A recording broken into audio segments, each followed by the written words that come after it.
Okay, Audible ना? So next बताइए। 53 sir इसी का ऑप्शन सी। ऑप्शन सी भी डाउट है?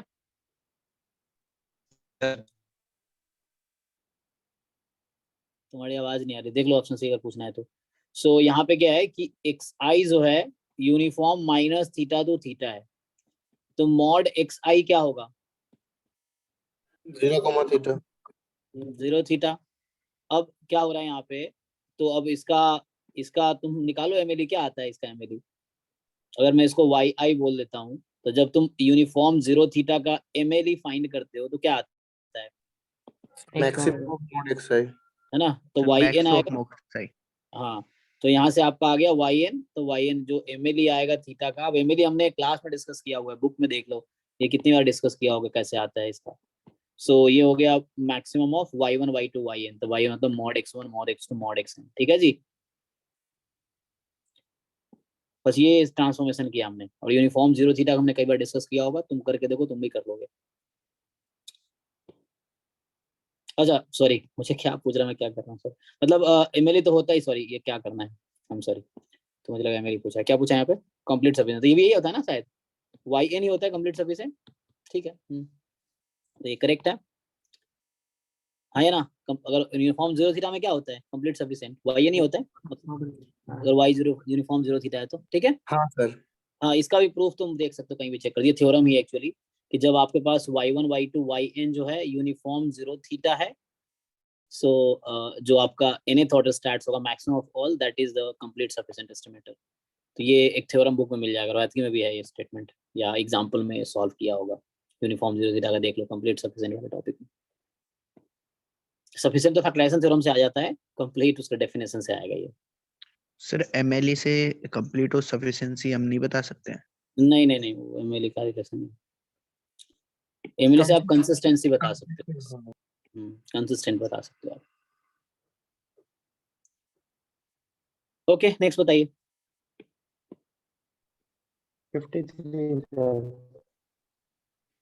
53।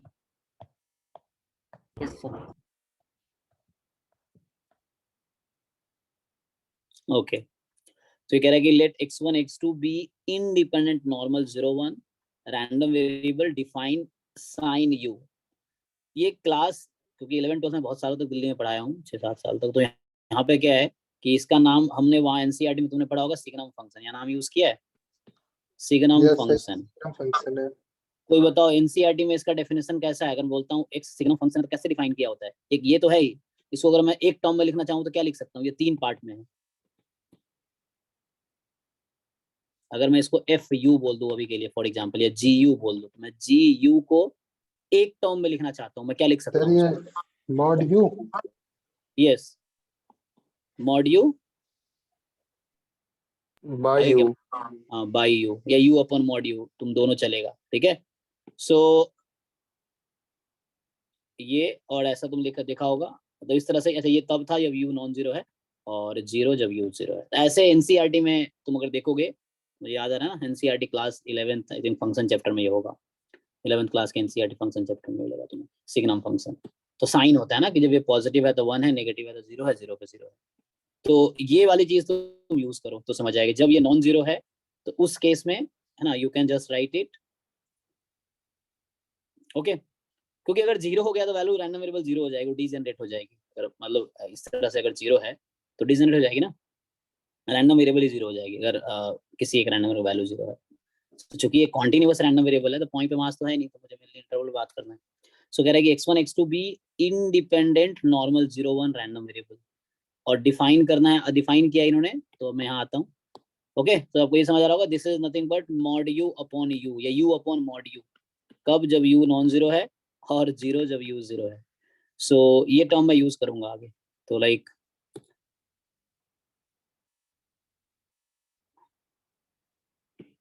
तो मुझे करना क्या है, y1 एक नया रैंडम वेरिएबल है, x1 signum of x2 the sign of x2, y2 है x2 sign of x1 signum function of x1। so if the correlation coefficient between y1 and y2 is alpha, then pi alpha is equal to, तो यहाँ पे क्या है कि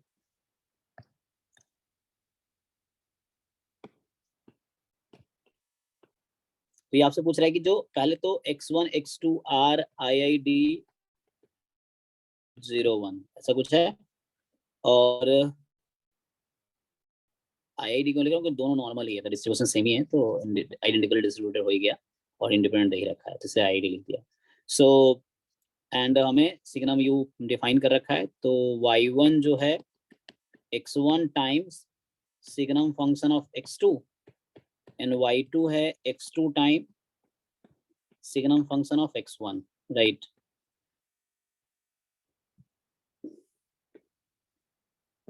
सही लिखा। तो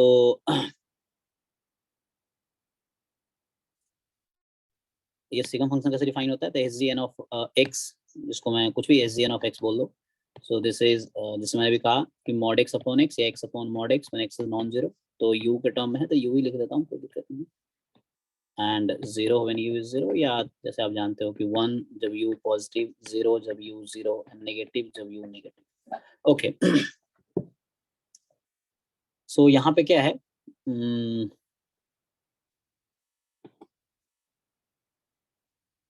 हमें अल्फा दिया है को relation coefficient between y1 and y2, fine. तो इसका फॉर्मूला बताओ मुझे कोई कोरिलेशन कोएफिशिएंट का,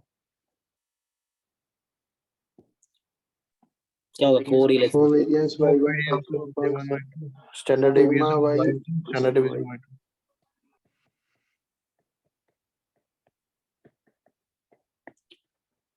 तो अगर मैं y1 y2 का डिस्ट्रीब्यूशन निकाल लूं, चूंकि x1 x2 IID है तो y1 y2 भी IID होगा। हालांकि सॉरी, अभी मैं कंक्लूजन दूंगा, बाद में देखते हैं, आ जाएगा वो, क्योंकि उसको क्या बोलते हैं, एक्सचेंजेबल रैंडम वेरिएबल होता है एक टर्म। तो एक्सचेंजेबल में क्या है कि y1 में तुम x1 को x2 x2 को x1 बना लो, तो वो आइडेंटिकली डिस्ट्रीब्यूटेड हो जाते हैं। एनीवे, तो समझ में क्या कह रहा हूँ ना, कि जो भी y1 का डिस्ट्रीब्यूशन आएगा तो उसमें क्या हो रहा है, ठीक है, उसको छोड़ो एक्सचेंजेबल वर्ड, क्योंकि एग्जाम में नहीं है। अभी मैं जस्ट क्या बोल रहा हूँ कि मुझे y1 का डिस्ट्रीब्यूशन निकालना है, ठीक है, अभी मेरा ये पॉइंट है। अब y2 का भी डिस्ट्रीब्यूशन निकालना है। तो कोवेरिएंस का डेफिनेशन क्या है, e of y1 y2, the formula e of y1 e of y2 upon root under variance of y1 variance of y2। अब यहाँ पे क्या है, चलो मैं y1 का डिस्ट्रीब्यूशन निकालता हूँ। तो y1 का डिस्ट्रीब्यूशन निकालने का क्या तरीका है, जब कोई अप्रोच नहीं है तो सीडीएफ अप्रोच सही ना हमारे पास, चलो उसे ट्राई करके देखते हैं। तो मेरे पास y1 है x1 signum function of x2, ठीक है। चलो मैं y का मैं ट्रांसफॉर्मेशन कर रहा हूँ, तो मुझे y1 का डिस्ट्रीब्यूशन निकालना है, जहाँ x1 x2 दोनों स्टैंडर्ड नॉर्मल है, इंडिपेंडेंट भी है। से ऐसे नहीं निकाल सकते कि y1 जब x2 जब लेस देन 0 है तो माइनस x1, और x2 जब ग्रेटर देन 0 है तो x1। यस, सही बात है, यही नहीं बोल रहा आप, ओके। ठीक है, तो चलेगा, तो आप ऐसे कर लो। मैं ऐसे लिख सकता हूँ इसको, ठीक है, यहाँ तक देख लें डिस्ट्रीब्यूशन क्या है y1 का, विल यू डिसाइड। हालांकि ये टर्म जब x2 नेगेटिव है तो ये माइनस x1 इसका डिस्ट्रीब्यूशन होगा, जब x1 मैंने गलती किया, ये x2 है ना। तो so what is distribution of y1, कैसे डिसाइड करोगे?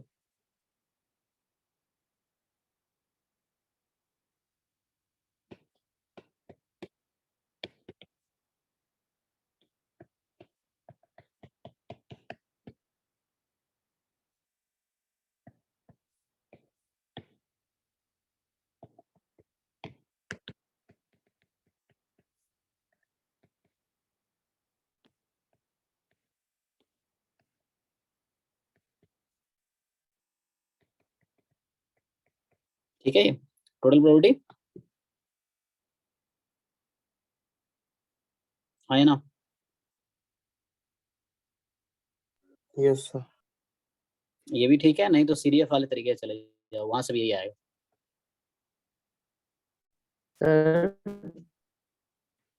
जी सर x1 का जो डिस्ट्रीब्यूशन होगा वही तो माइनस x1 का भी होगा, राइट। तो दोनों नॉर्मल है तो y1 भी नॉर्मल ही हो जाएगा। राइट, ये नॉर्मल 0 1 आएगा, आपका आंसर करेक्ट है, लेकिन मुझे प्रूव करना है कैसे करूँ, आंसर नॉर्मल 0 1 आएगा।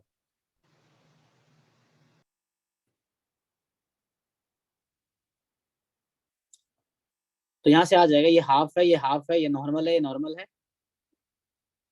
ठीक है, और इंडिपेंडेंट भी है। देख लो अगले स्टेप में दिख जाएगा तुम्हें, तुम जो कह रहे हो सही बात है, वो यहाँ से दिख जाएगा। ये कितना है, x2 क्या है, स्टैंडर्ड नॉर्मल है, तो x2 लेस देन हाफ, 5 0 है, ये हाफ हुआ। हाँ अब यहाँ सर। है f ऑफ y1, मुझे ये बताओ y1 क्या है तुम्हारा। अच्छा, जब x2 लेस देन 0 गिवन है तुम्हें, तो y1 की वैल्यू क्या है, माइनस x1। एक्चुअली मुझे लिखने नोटेशन जरा समझना, यहाँ मैं वो नहीं लिख रहा हूँ, जस्ट मैं नीचे लिख रहा हूँ किस रैंडम वेरिएबल जस्ट लिख रहा हूँ, ठीक है ना, वो फिर ऐसे लिखना पड़ेगा, तो वो जस्ट समझने की कोशिश करना कहना चाह रहा हूँ। सो ये हो जाएगा एक्चुअली जो भी डिस्ट्रीब्यूशन होगा माइनस x1 का, वो रहेगा x2 less than 0।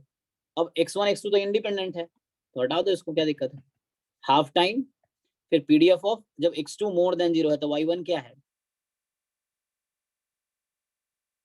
x1 x1 and given x2 more than 0।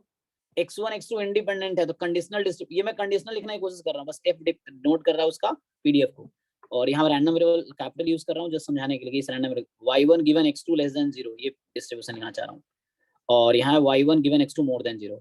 सो चूंकि y1 की वैल्यू x1 के इक्वल हो जाएगी जब माइनस x1 हो जाएगी जब x2 लेस देन 0 है, और x1 और x2 इंडिपेंडेंट है, तो कंडीशन अगर xy इंडिपेंडेंट है, x गिवन y का डिस्ट्रीब्यूशन हो जाता है x के डिस्ट्रीब्यूशन के बराबर ही, ये सही है ना, ये xy अगर इंडिपेंडेंट है तो वही लॉजिक से यहाँ लगा लो। तो आपके पास क्या आ गया कि ये जो इसको रहने दो, सभी लोगों को समझ आएगा ऐसा क्यों है, ये कब होगा जब इंडिपेंडेंट, ठीक है। सो हाफ, अब बताओ इसका डिस्ट्रीब्यूशन क्या होगा, ये जब खत्म हो जाएगा तो यहाँ जो भी डिस्ट्रीब्यूशन आए, किसका डिस्ट्रीब्यूशन, माइनस x1 का, मैं जस्ट रैंडम वेरिएबल लिख रहा हूँ यहाँ पे, बाकी तुम पॉइंट लिख लेना, ये है माइनस x1 का डिस्ट्रीब्यूशन, ये नीचे है, बाकी पॉइंट आगे लिख सकते हो। So this plus half time distribution of x1, इस तरह से, और दोनों का डिस्ट्रीब्यूशन क्या है, इसका नॉर्मल 0 1 का, नॉर्मल 0 1 का पीडीएफ, तो वो हाफ प्लस हाफ ऐड होकर दोनों का डिस्ट्रीब्यूशन सेम है, सेम ही है ना, तो हाफ प्लस हाफ कितना हो गया, ये माइनस x1 का डिस्ट्रीब्यूशन, x1 का डिस्ट्रीब्यूशन सेम है, तो half f of x1 plus half f of x1, तो f ऑफ x1 ही आ जाएगा। तो कहने का मतलब क्या है कि y1 का डिस्ट्रीब्यूशन वही है जो x1 का डिस्ट्रीब्यूशन है, y2 सिमिलर वे में, तो y1 जो है नॉर्मल 0 1 हो गया, और y2 जो है वो नॉर्मल 0 1, सिमिलर लॉजिक से y2 भी इसी तरीके से नॉर्मल 0 1 हो जाए। एक तो इस तरीके से हमने कोशिश किया, वरना हम उससे करते शायद तुम्हें ज़्यादा समझ आता मे बी। सो जैसे दूसरा तरीका था कि मैं CDF से करता, जो मैं करना चाह रहा था कि कैसे करते हैं हम लोग, y1 less than equal to y, so y1 आपका है x1 सिग्नम है ना, sign of x2 less than equal to y, ठीक है। अब यहाँ से अगर मैं करूँगा, दो सिचुएशन है, फिर से लगाऊंगा, टोटल प्रोबेबिलिटी में लगाऊंगा,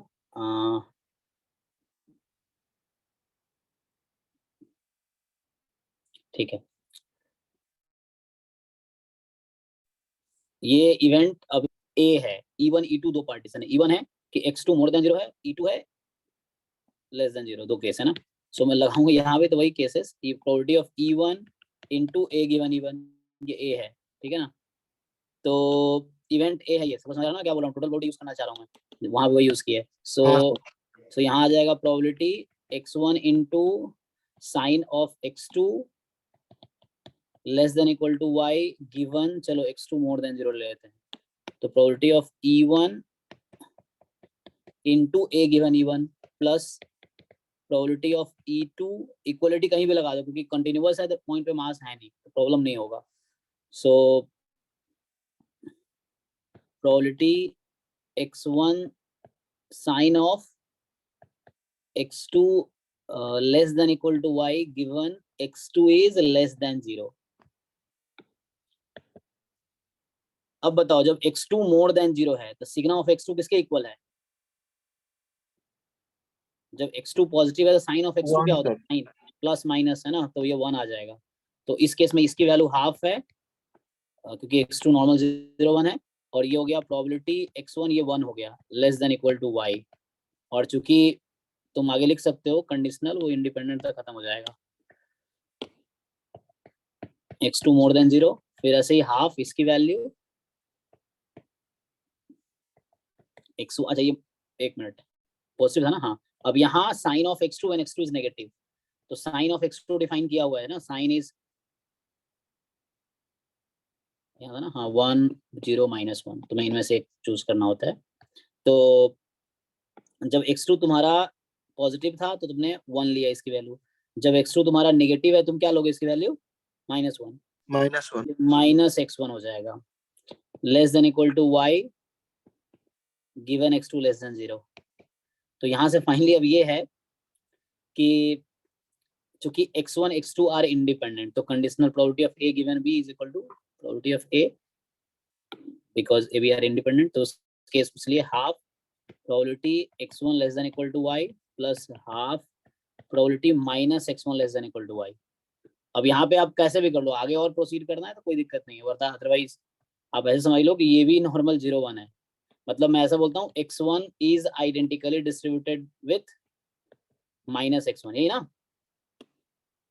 हाँ सर। आइडेंटिकली डिस्ट्रीब्यूटेड है, वैसे कर लो, या पूरा वे में जाना है तो कोई बात नहीं। हाफ ये हो गया 5 of y plus half 1 minus, या ऐसा कर लो, क्या आ जाएगा ये? प्लस हाफ, और इसको मैं 5 में लिखना चाहता हूँ तो पहले माइनस को राइट में भेजो इसको पहले। तो x1 हो जाएगा more than equal to -y multiplying minus both side. हाँ सर। सो ये आ गया, और इसको 5 में मैं क्या लिख सकता हूँ? So 1 - 5 of minus. So half 1 - 5 of -y, और 5 ऑफ -y क्या होता है? 1 - 5 of y. तो ये 5y आ जाएगा एट द एंड, ठीक है ना? तो पहले तुम 1 माइनस लगाओ 5 ऑफ -y, फिर 5 ऑफ -y 1 - 5y, तो 1 1 कैंसिल, तो ये फाइनली आ गया, तो फाइनली 5y आ गया। इसका क्या मतलब है कि तुम्हें स्टार्ट किया था CDF ऑफ y1 से, और ये तुम्हें CDF ये x का चल रहा था ना, यहाँ x1 है, एक्चुअली x1 नॉर्मल है ना, 5 CDF ऑफ स्टैंडर्ड नॉर्मल, ठीक है? 5 तुम्हें पता है ना 5 का मतलब। सो लाइक यहाँ पे आ गया कि जो y1 का CDF मैं निकाल रहा था वो x1 के CDF के इक्वल आ गया। 5 CDF, इसी का नाम 5 है भाई, जब x1 स्टैंडर्ड नॉर्मल है। तो ठीक है, यही 5y है, इसी को 5y बोलते हैं। तो इसका क्या मतलब, इस यहाँ से क्या पता चला? दो रैंडम वेरिएबल का CDF इक्वल है, इसका क्या मतलब है? तो वो लोग आइडेंटिकली डिस्ट्रीब्यूटेड है। हाँ, तो y1 is identically distributed with, नहीं बोल रहा हूँ, आइडेंटिकली डिस्ट्रीब्यूटेड है, सो y1 भी नॉर्मल 0 1 है। इसी लॉजिक से सेम वे में प्रूफ करोगे तो y2 भी नॉर्मल 0 1 है। यहाँ तक ठीक है? ओके। हाँ सर। तो यहाँ से एक्सपेक्टेशन ऑफ y1 कितना हो गया? 0। एक्सपेक्टेशन ऑफ y2 भी 0। वेरिएंस ऑफ y1 कितना आ गया? 1। Variance of y2 is 1।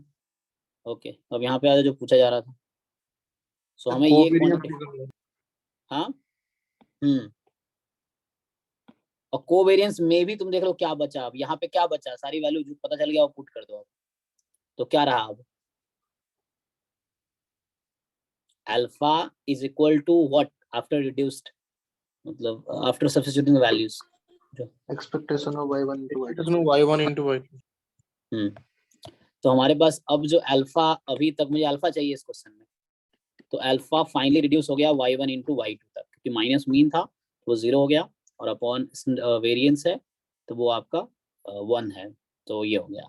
अब पुट कर दो, तो एक्सपेक्टेशन y1 क्या गिवन है मुझे? y1 गिवन था x1 signum function of x2, y2 क्या गिवन है? x2 signum function of x1। तो एक्सपेक्टेशन, अब सिग्नम फंक्शन का डेफिनेशन, फिर पॉइंट पे मास नहीं है तो x1 0 होगा, वो डिजनरेट हो जाएगा, पॉइंट मास 0 है तो कोई प्रॉब्लम नहीं है, so you will write for non zero. So x1 into इसको मैं क्या लिख सकता हूँ, वो जो फॉर्मूला मैं शुरू में बता रहा था मॉड वाला, क्या mod लिखूं, x1 x2 इनटू इस ये x2 एज इट इज, इसको क्या लिखूं, sigma of x1, mod x1 by x1. अब इससे क्या हुआ, ये इसको कैंसिल कर दिया, ये इसको कैंसिल कर दिया, तो बचा क्या फाइनली, mod बोलो। x2 into mod x1. और x1 x2 इंडिपेंडेंट है, हाँ सर. तो मैं इसको अलग अलग कर सकता हूँ, sir square root of 2/5 और आप into लोग ये भी square root जानते हो कि x1 x2 normal standard normal है, तो मीन डेविएशन अबाउट मीन ये होता है। हाँ सर. सो दोनों का सेम आंसर आएगा क्योंकि आइडेंटिकल। हाँ मैं समझ गया, शायद आप ये कहते हो क्या, गलती से प्लस लिख दिया। आपकी आवाज नहीं आई, पता नहीं इंटरनेट मेरा इधर कम है, आप में वर्क नहीं कर रहा। सो यहाँ से क्या आ गया, 2 by pi. So this answer is 2 by pi is alpha, तो अल्फा यहाँ से मुझे मिला 2 by pi। सो अल्फा जब 2 by pi है तो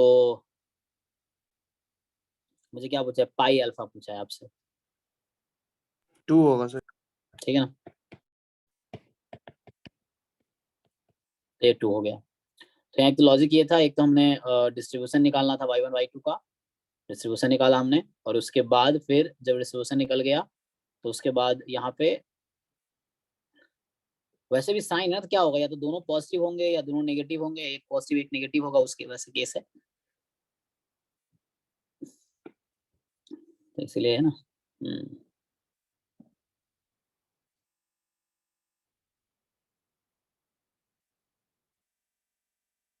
तो सिग्नम फंक्शन का यहाँ डेफिनेट वो यूज कर लिया समझने के लिए। किसको डाउट है इसमें, पहले डिस्ट्रीब्यूशन निकाले, फिर No, हमने sir. यहाँ पे वो जो डेफिनेशन हम लोग जानते हैं, mod x upon x signum function होता है जब एक्स नॉन जीरो है, zero over x zero. Okay, तो नेक्स्ट बताइए। 52 सर.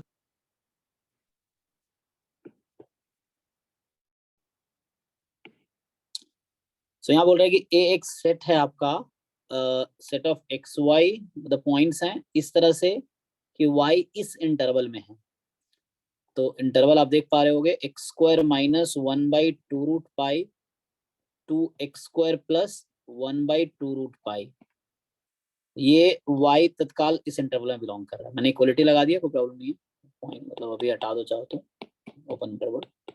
तो अगर सपोज अगर मैं आपको बोलूं कि y इस इंटरवल में यूनिफॉर्म है, तो अभी नहीं पता है कि नहीं है, जस्ट मैं सोच रहा हूं, अगर ऐसा होगा तो y का पीडीएफ क्या आएगा, अगर मान लो y इस इंटरवल में यूनिफॉर्म हो जाता है तो y का पीडीएफ क्या होना चाहिए, So 1 by root. 1 upper limit minus lower limit हाँ करो करो, 1/b माइनस है, ये 1 by root pi मतलब root pi आएगा. चेक करो बाकी लोग। सो ये रूट पाई आ रहा है कब, जब x की जब y की वैल्यू इस इंटरवल में हो, ठीक है ना। तो जब x गिवन होगा उस केस में, क्योंकि आप यहाँ x यूज कर रहे हो इसमें, so when y given x, actually proper way में बोले तो ये y गिवन x की बात कर रहे थे हम लोग, कि अगर x मुझे नोन है तो उस केस में y गिवन x ऐसा होगा जहां y की वैल्यू इस इंटरवल में होगी। ओके, अब यहाँ पे e की power x minus 1 whole square, तो यहाँ पे क्या है कि इस तरह क्वेश्चन में जैसे हमारे पास क्या दिया है, इन्होंने जॉइंट दिया ना, इन्होंने दिया जॉइंट एक्स वाई का जॉइंट दिया है, कब, जब y इस इंटरवल में है। So f of x comma y मुझे जॉइंट दिया है e की power minus x minus 1, I think whole square भी है, सो होल स्क्वायर भी है उसी इंटरवल में जब y की वैल्यू एक्स स्क्वायर 1/2√पाई से एक्स स्क्वायर प्लस 1/2√पाई, ये तो y की रेंज हो गई। और x के बारे में क्या बोल रहा है, x क्या हो सकता है, तो y यहाँ से यहाँ तक x क्या हो सकता है, कोई रेस्ट्रिक्शन है x पे, यहाँ पे y पे रेस्ट्रिक्शन है, x पे है रेस्ट्रिक्शन कुछ, है ना, बोलो भाई x क्या होगा, x कोई भी रियल x, नंबर हो सकता है, y belongs to r square. तो x can be any real number, ठीक है। y पे रिस्ट्रिक्शन है कि y यहाँ से है, x can be any real number and zero otherwise. तो ये क्वेश्चन में लिखा हुआ है, जस्ट मैंने नोट किया है। अब आप लोग एक आइडेंटिटी जानते हो कि ज्वाइंट को मैं क्या लिख सकता हूँ, ऐसा fx of x into F of Y given x, हाँ सर। ठीक है। आप इसको ओपन करोगे तो यही मिलेगा आपको, या अगर जरूरत पड़ी तो F Y of Y into F of X given Y, जो भी जरूरत पड़ती है उसके हिसाब से। तो यहाँ देखो अब क्या हो रहा है, यहाँ y x पर डिपेंड कर रहा था, y गिवन x की जरूरत पड़ेगी तो मुझे इसकी जरूरत पड़ेगी।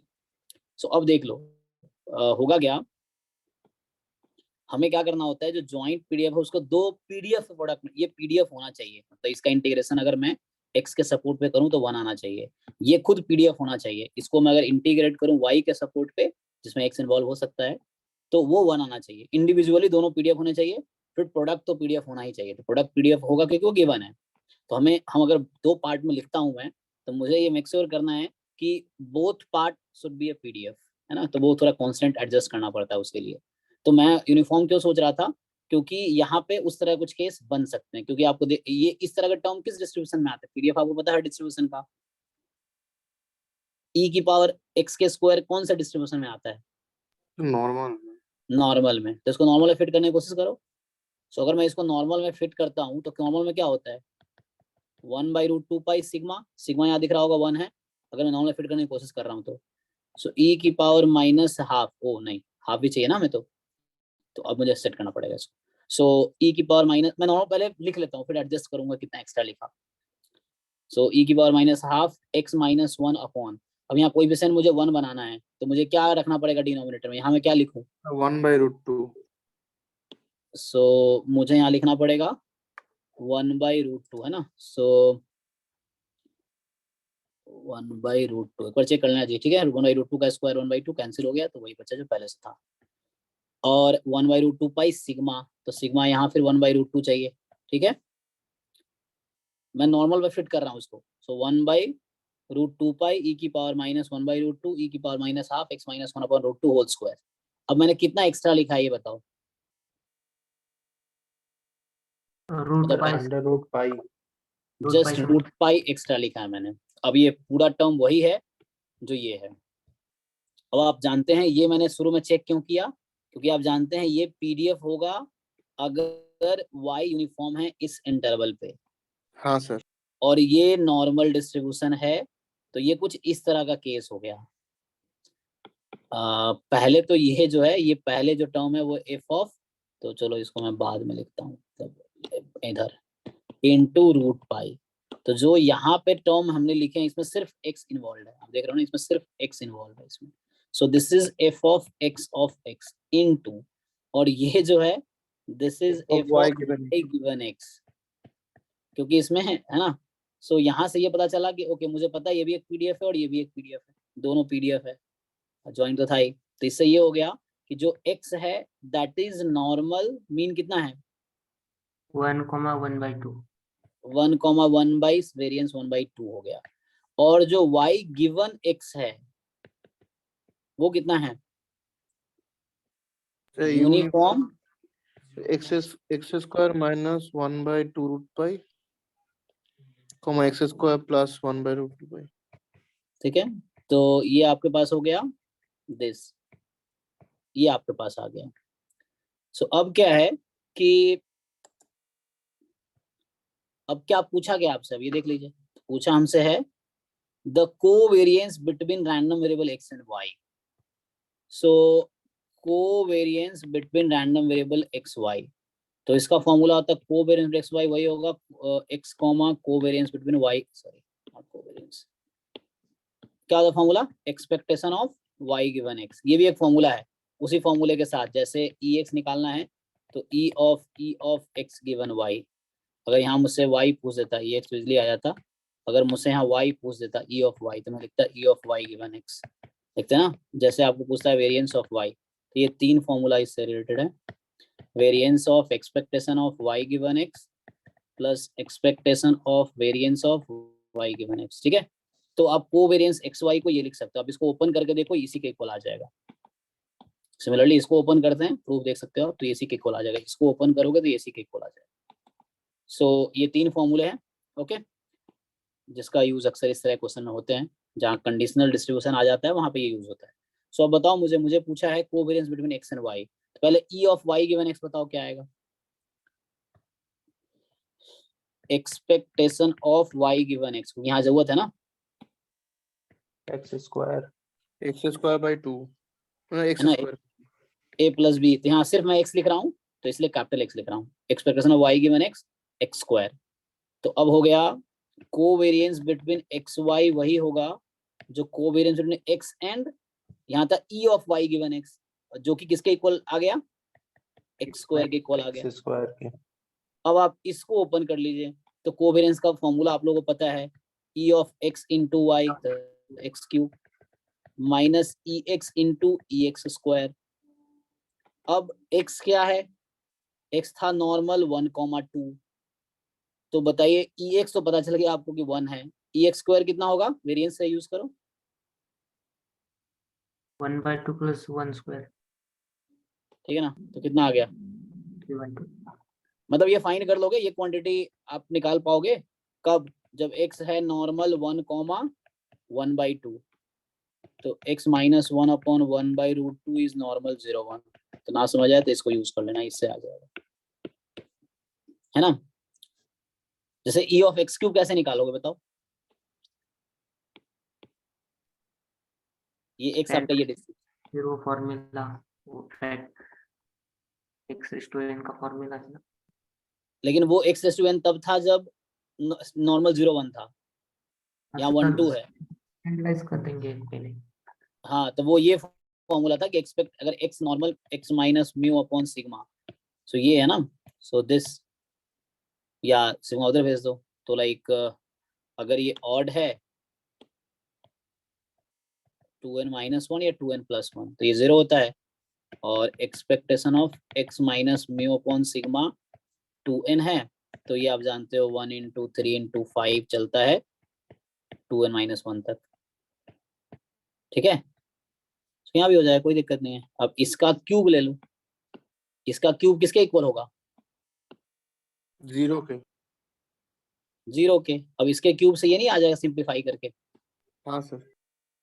ठीक है, तो यहाँ पे expectation of x minus 1 this whole cube, this is 0 इस फॉर्मूले से, ये तो चाहे कोई भी नॉर्मल हो, ये किसी भी नॉर्मल के लिए देता है ना, नॉर्मल म्यू सिग्मा स्क्वायर, तो यहाँ से आप निकाल लो, अब यहाँ से क्या होगा, expectation of x minus 1 whole cube, इसको बाहर कर लो तो ये 0 ही रहेगा, और यहाँ से फिर इसको खोल लो, a minus B whole cube, सबको पता ही है, a cube minus B cube minus 3a square B plus 3ab square, check कर लेना ये formula, this, so e of x cube minus 1 minus 3 time ex square plus 3 time ex and whole equal to 0, so यहाँ से ex cube हो गया 1 plus 3 ex square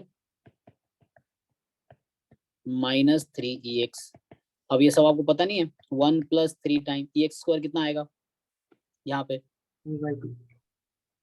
3/2 और ex तो 1 था, सो यहाँ से आ गया 1 plus 9/2 minus 3, बताइए,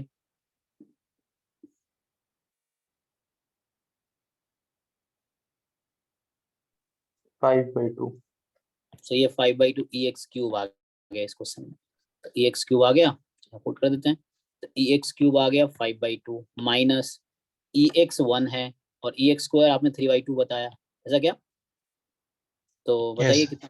कितना बचा ये, 1 हो गया। आंसर क्या है इसमें,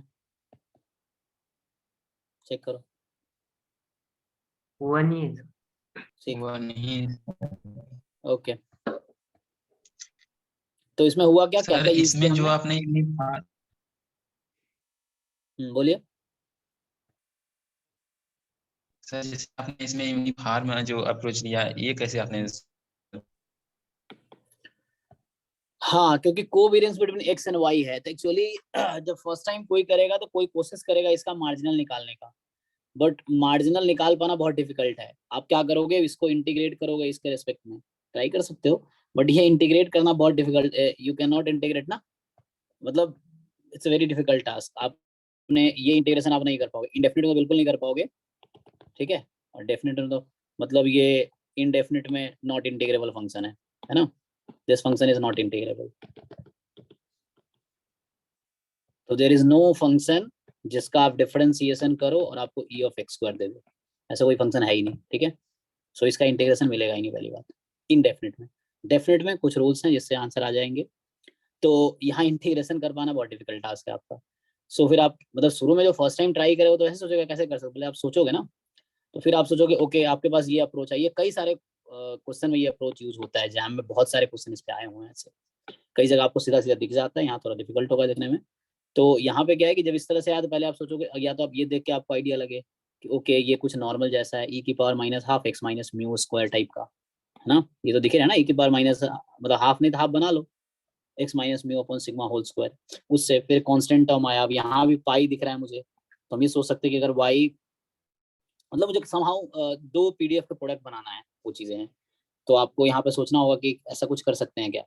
तो अगर x नोन है, यहाँ दिख रहा है मुझे x नोन है, तो y का डिस्ट्रीब्यूशन अगर इसमें होगा है ना, ये x minus A two X plus A type का रिलेशन है y का, तो इस केस में क्या हो गया कि ना, तो मैं पहले यही स्टार्ट किया कि लाइक ना, शुरू में मुझे भी काफी प्रॉब्लम हुई जब फर्स्ट टाइम सॉल्व किया था, तो आपको भी होगी, लेकिन फिर आपको आइडिया मिल जाएगा कि ओके इस तरह सोचना है।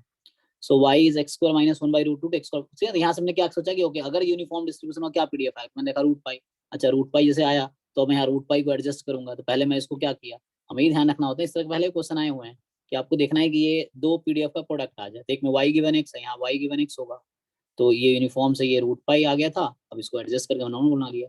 तो थोड़े से दिमाग लगाओ तब आइडिया वो मिलेंगे देख के, तो यहाँ से देख के आप नॉर्मल जैसा समझो कि नॉर्मल बनाओ, फिर देखो कितना एक्स्ट्रा है, फिर एक्स्ट्रा है वो क्या जाएगा, तो इस फॉर्मूले से आना चाहिए आइडिया, ओके तो देखते हैं फिर y गिवन x क्या है, x क्या है, तो उससे फिर समझना पड़ेगा। तो ट्राई इस तरह क्वेश्चन करोगे, इस तरह एग्जाम में बहुत क्वेश्चन आए हैं, ठीक है ना, इस साल भी डिस्क्रीट वाले में भी, इस बार भी है, अगर आप किस में आपने किया होगा डिस्क्रीट के लिए वो है, जैसे फॉर एग्जाम्पल MSQ में था वो।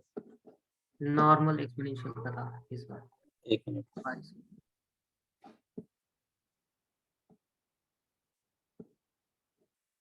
एक क्वेश्चन है जहाँ 16cx टाइप का है, शायद 2020 में रहा होगा, या है ना 16cx या इस तरह क्वेश्चन थे, मैं भी देखना इसी में शायद होगा कहीं ना कहीं, या 20 में होगा, 20 वाले में रहा होगा, 22 में क्वेश्चन नंबर 7 था। या 22 में भी है। तो उस तरह क्वेश्चन मतलब ये कई बार आए हैं इस तरह क्वेश्चन, ठीक है, कि जहाँ पे आपको product of margin into conditional फिर आएगा, तो ठीक है नेक्स्ट बताओ। सर 54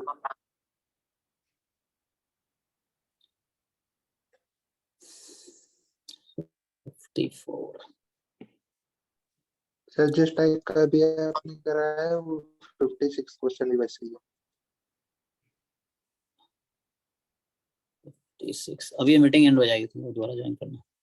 56 हाँ यस यस मैं ये ढूंढ रहा था, हाँ ये इसी लॉजिक पे है, ये डिस्क्रीट है वो कॉन्टिन्यूअस है, एग्जैक्टली सेम लॉजिक है दोनों। यहाँ भी वही करोगे आप, x का मार्जिनल और y गिवन x का वो उस तरह से बनेगा शायद, चेक करो, तो ये भी उसी लॉजिक पे होगा। इसमें सर इंडिपेंडेंट 54 यहाँ शायद इंडिपेंडेंट हो जाता होगा तो इजी हो गया काम, और ठीक है अभी दोबारा स्टार्ट करते हैं, मतलब दोबारा ज्वाइन करो फिर ये आगे कंटिन्यू करते हैं। ये आज का प्रॉब्लम है, इसको नेक्स्ट क्लास में फिर मैं सब्सक्रिप्शन ले लूंगा।